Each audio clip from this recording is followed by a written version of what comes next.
sci-fi, horror, fantasy, absurdism in the extreme. It's all available here in the Tales from the Omni Vault book series. Check the description for Amazon links so you can get your copies and start reading today. Thank you all, and now, on to the video.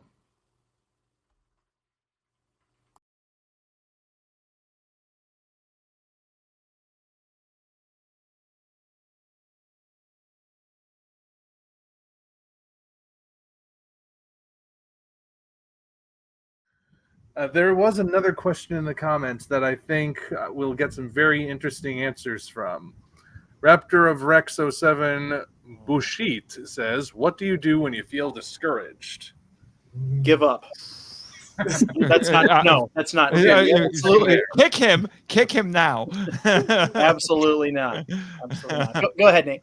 Yeah, and it's a very real thing. It can come from responses that you get from audience members, or it could, like I said, try to weed out the bad faith reviews, by people who just want to take shots at you because for whatever reason they don't like you or whatever. You kicked their dog in a past life or something. I don't know what kind of crazy motivations these people have, but so you want to definitely separate those. But even if you can find, the good faith negative reviews, it can still weigh on you. But then I do think I've heard some people who try to discount this, and I think it's short-sighted, but imposter syndrome is a thing. And I think any of us here would, if we're honest, we would say, like, there are points where we doubt even ourselves, even if we've got plenty of positive feedback and we've got people who, enjoy our stuff and want more and all of that. But then you start wondering, it's like, am I really that good? It's why we think negative reviews are more honest than positive reviews for some odd reason. But I do think, for me personally, I have to echo some of the things that we have talked about already in this stream, which is, remember what. Remember. Give me a second. Give me a second.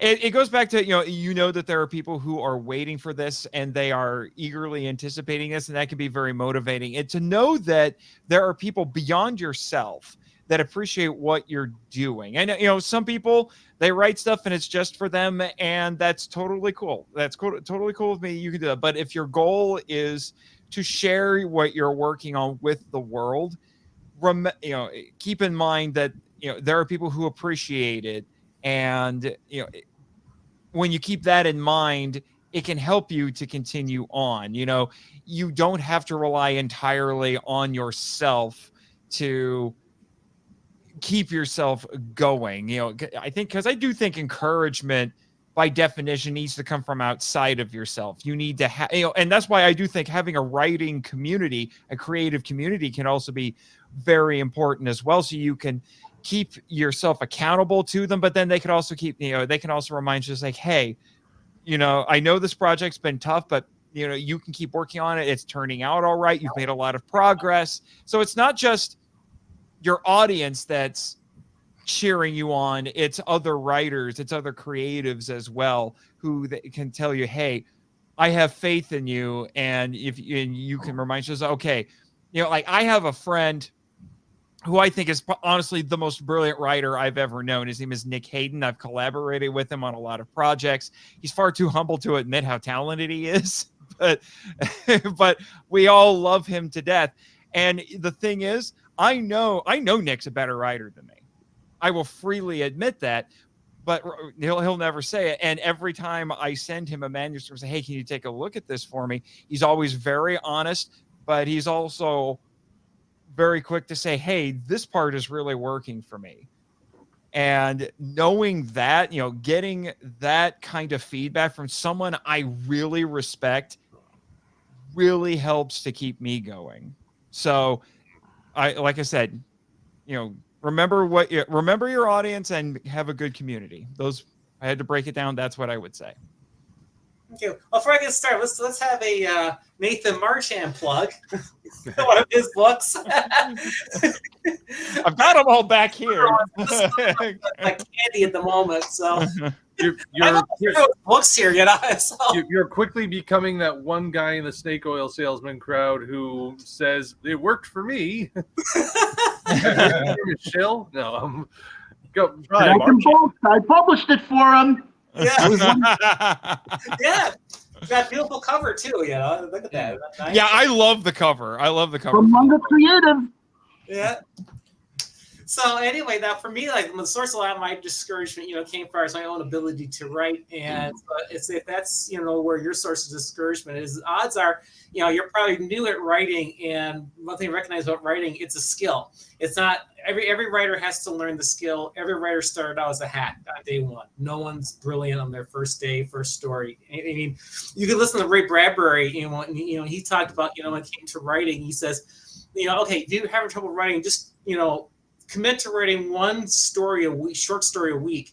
So that'll be 52 short stories. At least one of them is going to come out great.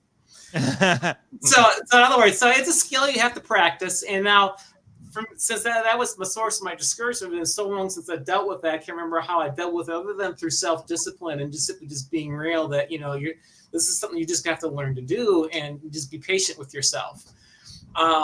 The other kind of discouragement I deal with now is more dealing with work environment where, my job is such a meat grinder. I really don't have time to do the writing, and I kind of want to show you even keep doing this, and I don't have the strength to do it. But somehow I managed to find the space to still kind of crank out a new story anyway. And so kind of the answer that I found to deal with that situation is just plain sheer self-discipline. And it's not going to be easy. It's going to be a mountain you got to climb. But eventually you're going to climb that mountain, and you come down on the downward slope. And after a while, you really don't deal with discouragement anymore. Or even like with critics, you kind of, like what Matt Denyon said, all your critics are really both people who love you and hate you. They're all tools that you can look at their feedback. Okay, maybe not that everyone is a tool. Neil Reeby, 2024. That's not about Denyon quote. That's a paraphrase.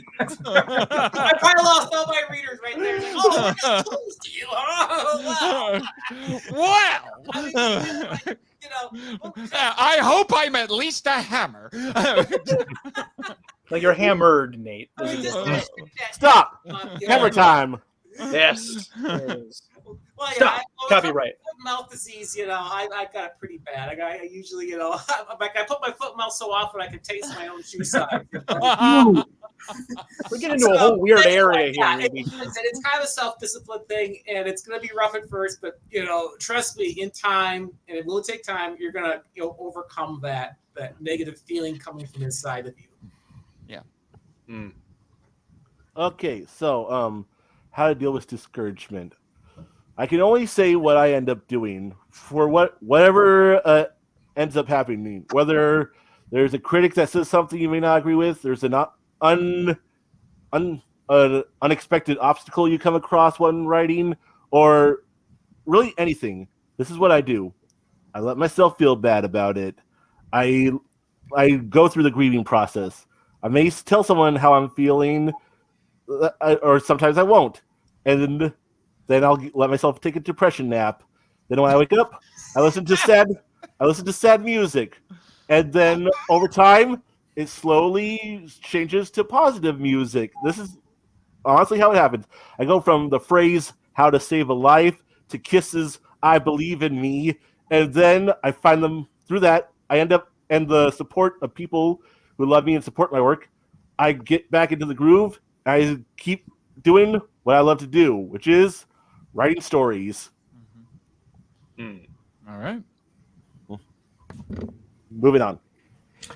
Yeah, I've had I went at the time you read a negative comment, and sometimes they're so ridiculous you just kind of chuckle, because obviously I'm putting it out on the internet platform, and one of the things I put it out on YouTube and all those kind of things where that kind of stuff's going to happen, and you just kind of chuckle at it.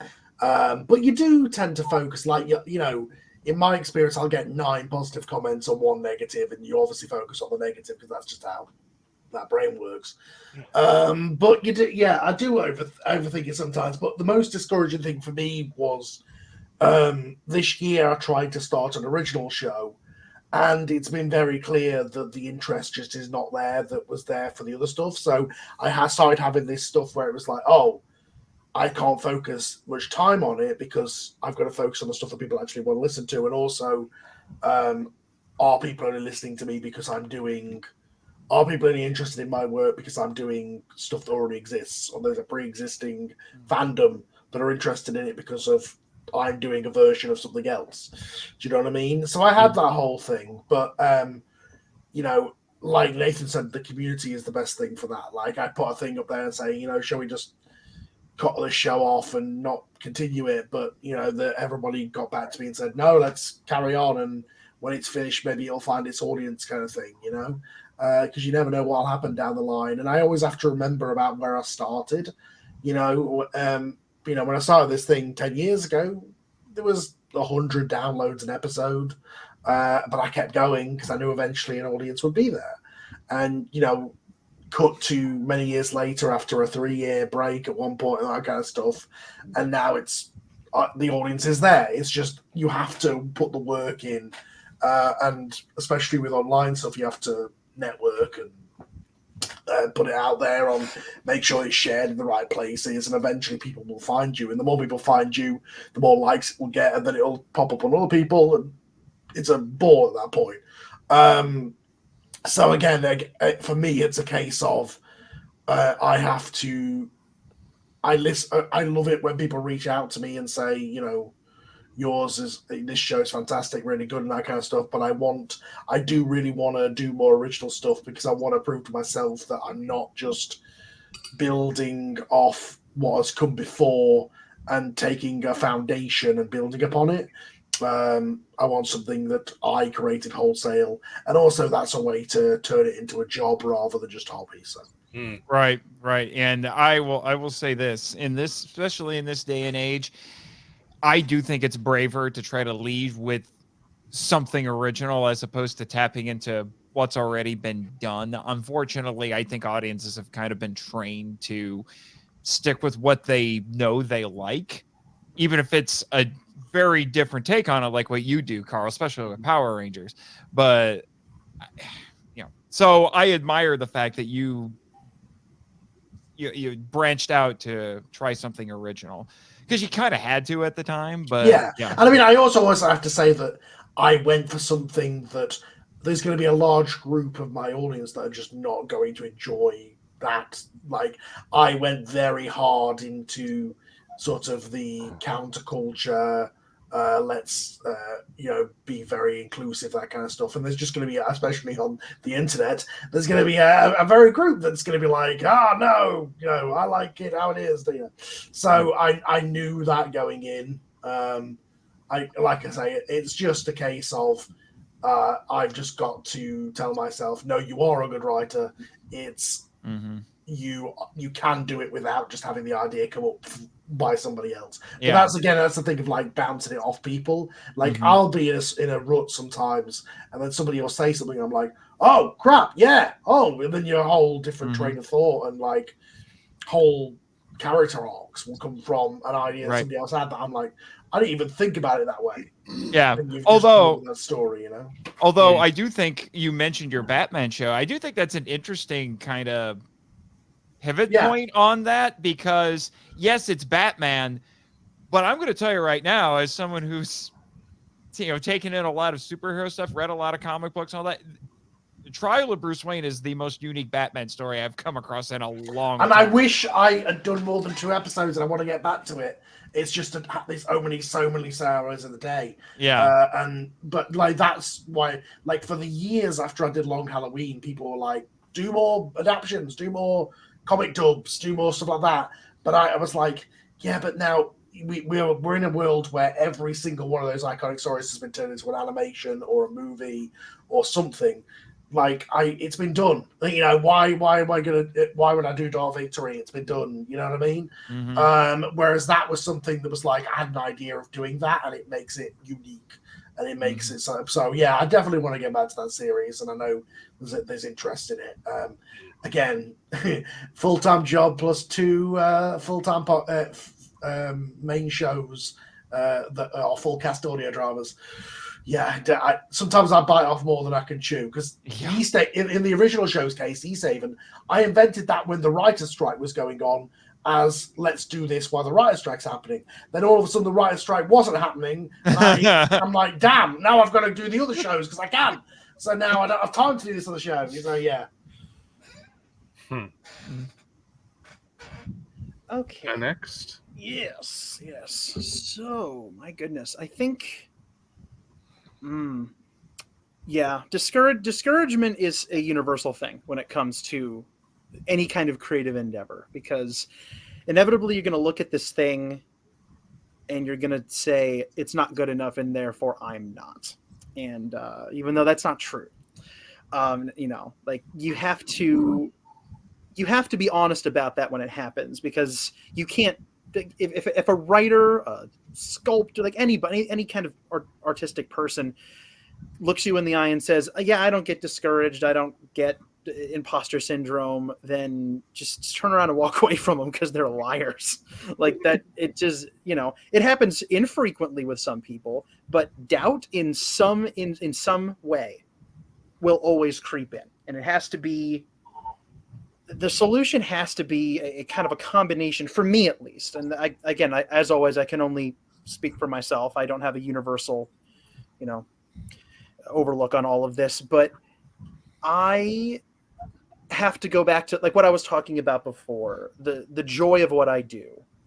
Somewhere underneath all of that, like, it doesn't matter how thick the layers of discouragement build up, somewhere underneath all those layers is a form of artistic expression, a hobby, for me, a career.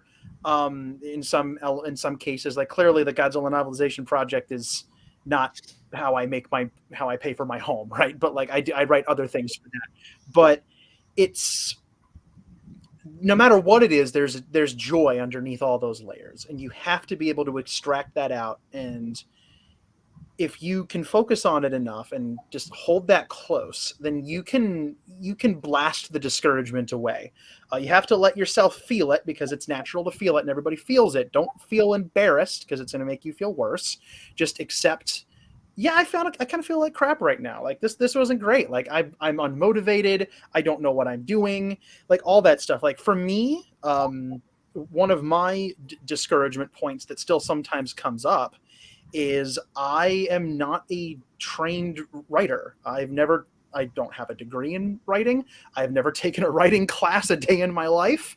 And I actually, within the last year, found out at my job that my immediate supervisor, who's like a writing mentor for me, and really whipped me into shape. You want to talk about criticism?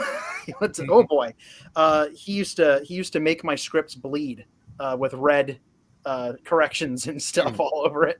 But I found out that he didn't either. He didn't get a degree in writing. He wasn't formally trained in writing, and he's an incredible writer. And so use little things like that to remind you that you're doing okay, and even if you don't have a clear reminder right next to you, just tell yourself I'm doing okay. I'm doing okay. I'm feeling bad right now. I will not feel bad forever. This too shall pass. Tell yourself that. This too shall pass, because it will. And if you need a little extra encouragement, take a look around, backwards, next to you, whatever direction you need to, at the stuff you've already done. Look at the stuff that wasn't so good from a few years ago. Look at what you're doing now and see how much better it is, because, hopefully there's an improvement there. Even if what you did 5 years ago was excellent, it's been 5 more years and there should be an improvement, because writing and creativity is all about constant improvement. So look at how far you've come. Look at how much you've done, the volume of what you've done. Look at what you've accomplished. Think about how happy all of those things made you, and how you could feel happy again once you get through the discouragement. One of the cool things for me is that at my my writing job, I actually have a nice, decent little shelf of awards that I've won over the last 2 or 3 years for some of my creative writing. And I'm not a trophy person. I don't really need that stuff to like, but I would be lying if I said I didn't look at them every once in a while and say, it's pretty cool. You know, I earned a trophy. I earned a plaque. I earned I earned a statue. I have a golden statue at my desk for an award I won for like best in show at a national marketing competition. Pretty cool stuff. And I keep telling myself in my head, like, I don't need that stuff. It's not important. And in the long run, it isn't like super duper important, but I'd be lying if I said it wasn't unimportant. It wasn't important at all, because I can look at that stuff and just be like, I did something that somebody liked enough to give me this statue. Mm-hmm. You know, I did something good. And so I use that as motivation. I don't use it as like a bragging tool, or you're like, hi, my name's Daniel DeManna. I won a Marcy Award. Like, hi, I'm like, I don't care about it in that route, but I use it as just a little thing I can turn around at my desk and look up at it and smile. And other things, like knowing that there are people out there who believe in you. That's a big one. That will get rid of your discouragement if you can hold on to that. And again, it's not an instantaneous process. There's no way to, I guess, just, oh, hi, discouragement. Bye, discouragement. You're instantly gone. You have to work through it. It's a process. And whatever you have to do, but knowing that there are people out there, family members, friends, who, even if it's not just writing related, just people who think you're a cool person in general, you know, just nice stuff. I think about, whenever that stuff happens to me, I think about my, obviously my reader base, and at work, I think about the clients that I serve, and the nice things that people have said about me, like the nice reviews that people have left, and they've been very flattering. I think about friends, and how they are supportive of me. I think about my 2 little godchildren who love to, like, that has nothing to do with writing, but they see me and they give me hugs and it makes me feel good. Like, that's a nice positive reinforcement. Yeah. And so just positive thoughts, just something positive and constructive that makes you smile. Find something that's going to make you smile, and eventually you're going to look back and think to yourself, what was I upset about? What was I upset about in the first? Like, I can do this. And then the motivation starts to build back up. So there are a lot of different things you can do, but I would say remember the joy, remember the people who believe in you, and remember how far you've come. You can do those 3 things, you're golden. Yeah. There was actually somebody in the chat who brought up how he had a short story that he wrote when he was 19 that he was really proud of, and he keeps it around to remind himself how much better he's gotten since. And I actually kind of do something similar. I mentioned this book earlier. This is my first novel, Pandora's Box, published through it says Absolute Express, but it's Edge Science Fiction and Fantasy. I'm proud of this. Yeah. Is that the comment? Yep. Yeah. I'm proud of this because it's my first, but there are times I look back on it and I think, man, I'm such a better writer now. Like, I would not write this book the way it is now, but then I remind myself, but if I didn't write this, I wouldn't be the writer I am now. Yep. So it's a little paradoxical. So you have to learn to be proud of what you've done in the past, because it made you who you are. Every creative endeavor is a stepping stone to a better creative endeavor if you're willing to put in the work.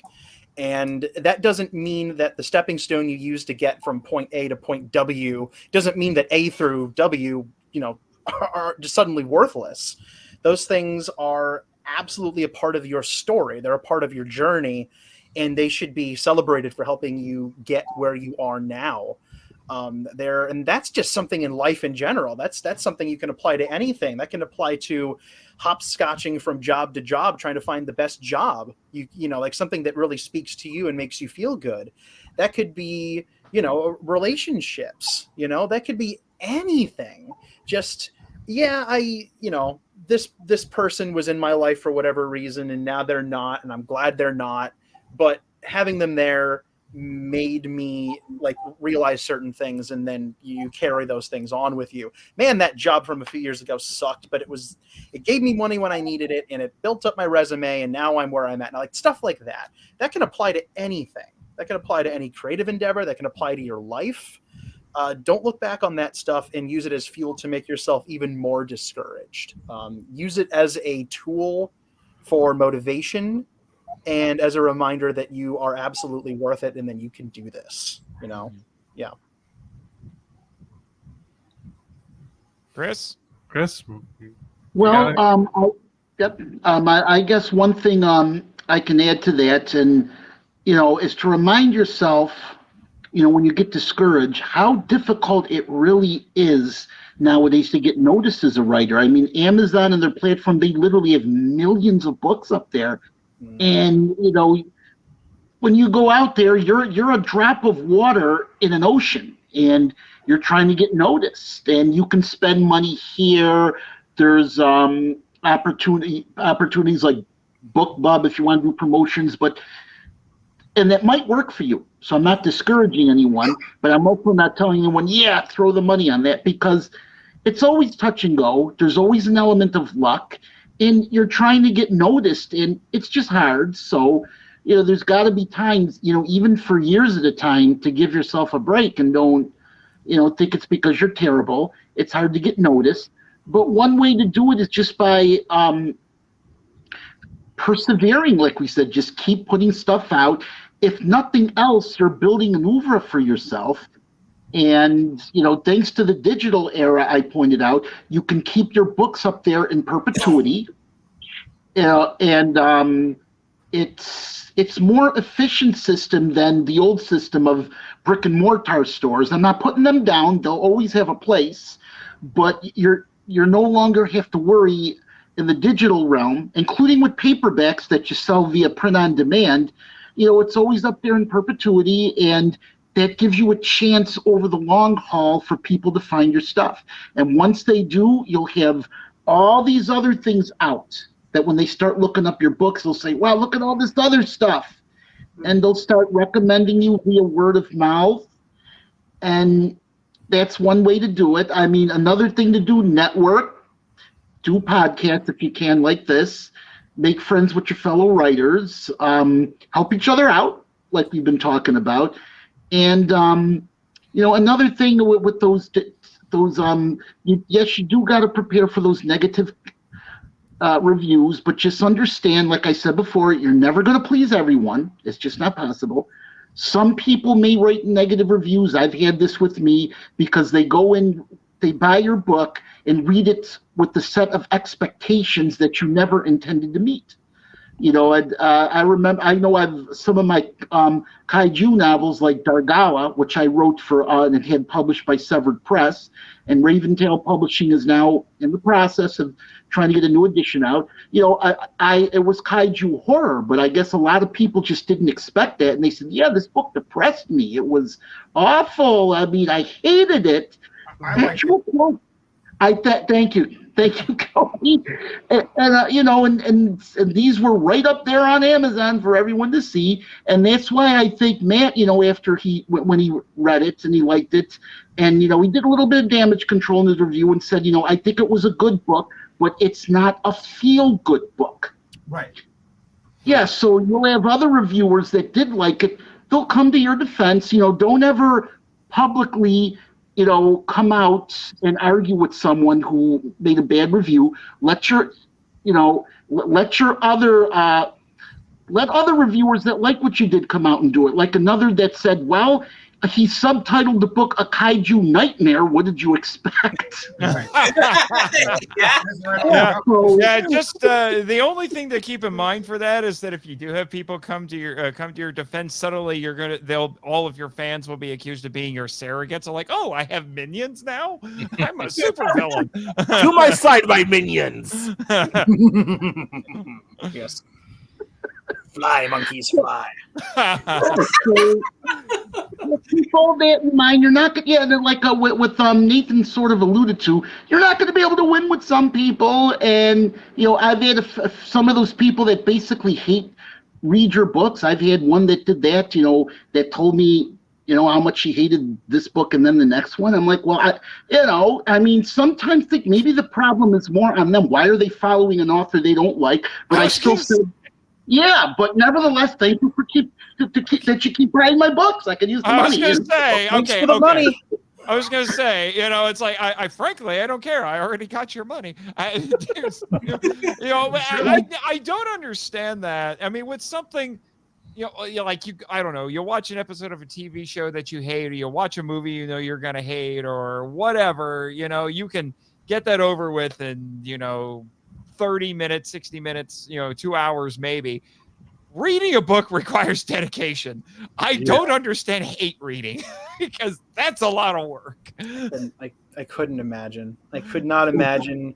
I've read some books before that were not particularly good, but for one reason or another, I told somebody I would read this book, so I've read the book, and they they're not great, but you kept your word. You're going to read the book for the person. So it's. I'm sorry, I made you read my first novel. Yeah, I still wake up. I plan on saying that a lot. Yeah, that's another thing. Watch what you're getting into if you ask an honest person to review it, because they're going to tell you, and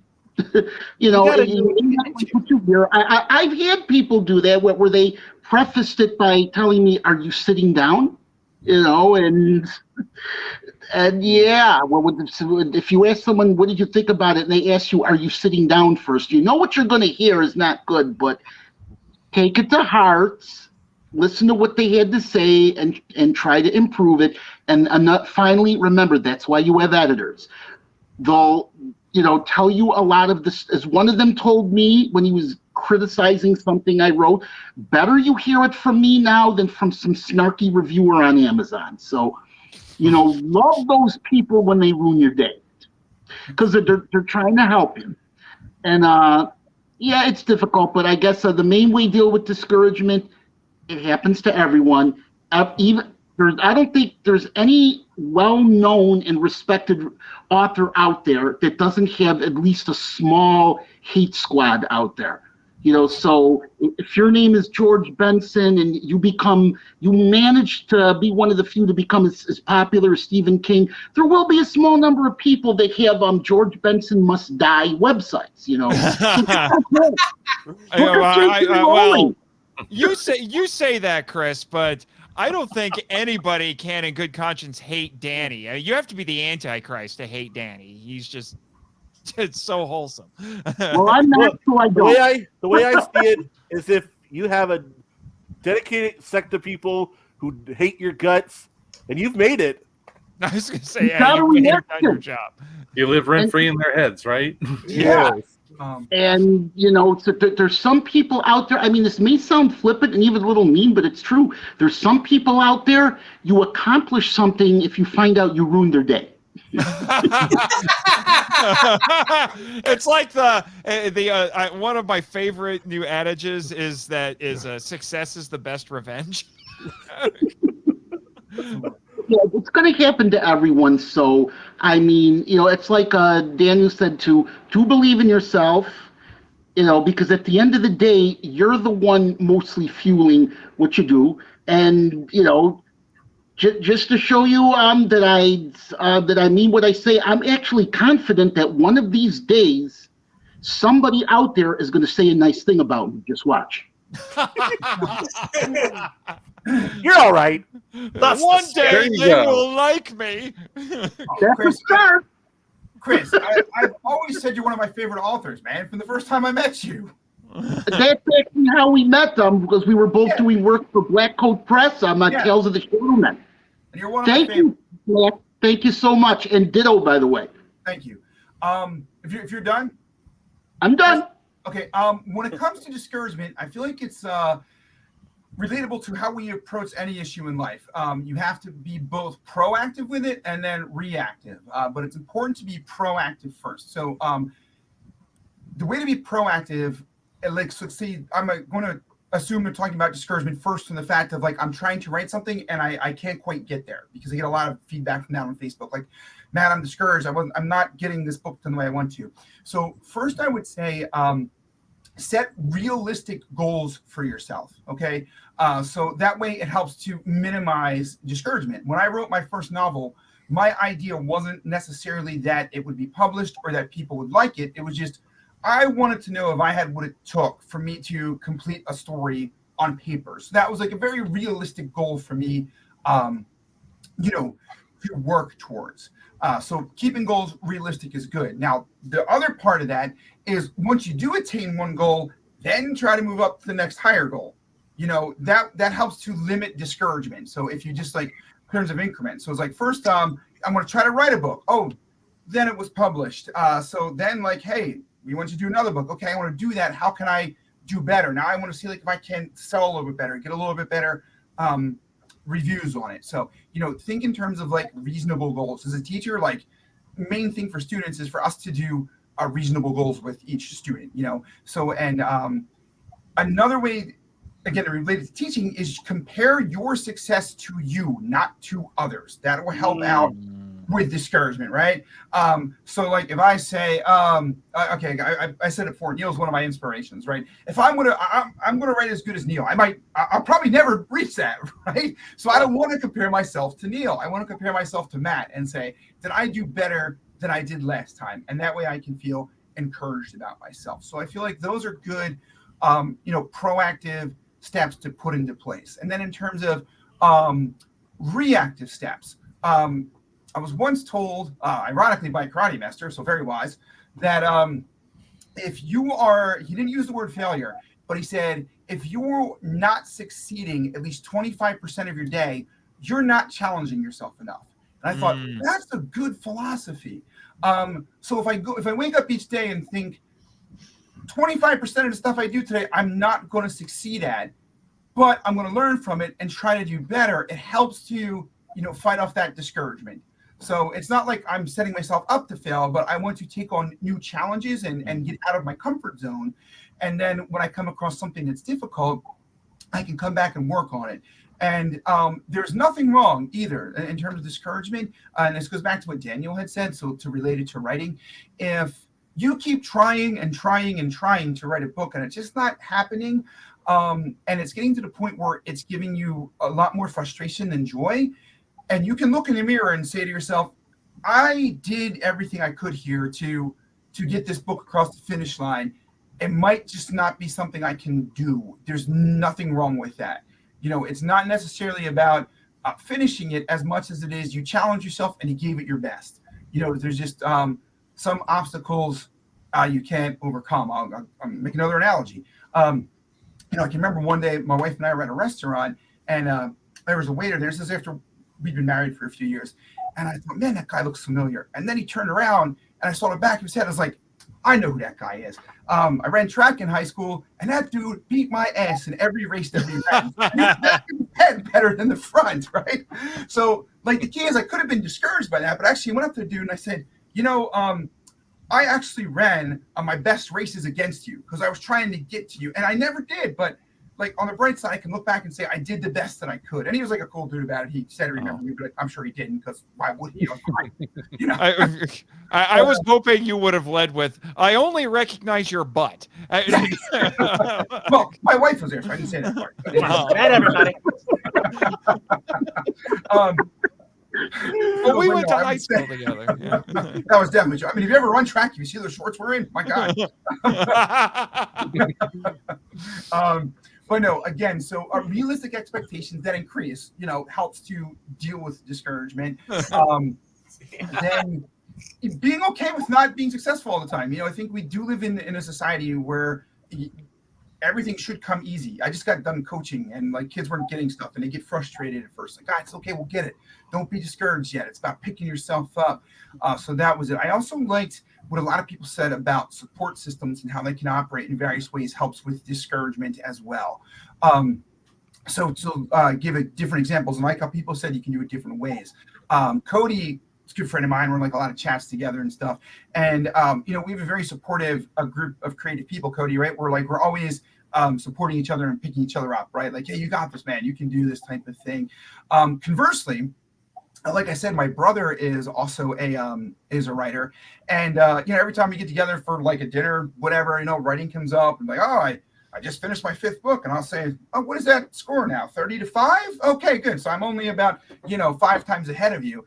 And my girl's like, damn, why are you always picking on Uncle Mark? I'm like, I'm not, because for he and I, that's motivation too, because we can look for somebody to compete against. So that helps with like the discouragement as well, to know that, like everybody here said, one way or another, whether it be through supportiveness or friendly competition, because he's my brother and I want him to do as well as he can, and he wants the same for me, but that helps out. So I would say those are the keys. Reasonable goals first and foremost. Have a goal that is within reason that you can attain. No, don't make it oh, this is going to be a bestseller in a movie that you're probably not going to get there. Just, can I do a book? And then if you don't succeed, it's okay, because you're challenging yourself and push yourself. And success can be measured in not necessarily, again, we all talk about how great it is to get a book or something back, but in terms of, I gave this 110%. So if I didn't get it to where I want it to be, I can still be happy in the fact that I gave it all that I had. I can walk away knowing that I left it all there. Does that make sense? Mm-hmm. Yeah. So I hope that helps with the people who ask the question. Mm-hmm. I think it did. Again, great answers all around.